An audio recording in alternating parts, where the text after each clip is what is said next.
Patay ang isang 36 anyos na lalaki matapos makuryente habang nangunguha ng nyog sa sitio Kansaliksik, Barangay Saisa, Paranas, Samar, pasado alas 7:30 ng umaga noong nakarang Sabado, Mayo 30. Kinilala ang biktima sa alias na Payik, isang helper at residente ng Barangay 5, poblasyon na Paranas, Samar. Batay sa investigasyon, gumagamit ang biktima ng mahabang kawayan na may nakakabit na karet sa pag-aani ng nyog ng aksidenteng sumaya dito sa isang live primary power line ng Samil Kuto at dahil dito nakuryente ang biktima. Relax sa mahulay una. Mag-Detox Coffee Mix. Nakakape ka na, naka-detox ka pa. Naisugod pa ang biktima sa Rural Health Unit ng Paranas para sa agarang medikal na atensyon, subalit idiniklara itong dead on arrival.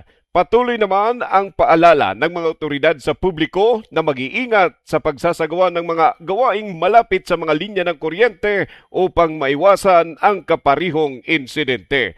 Para sa DTX 500 Morning Newscast, ito si K5 Roger Tilana mula sa pilang kampiyon sa mga balita, serbisyo publiko at kasiyahan sa lungsod ng Tacloban at buong Eastern Visayas, K5 News FM.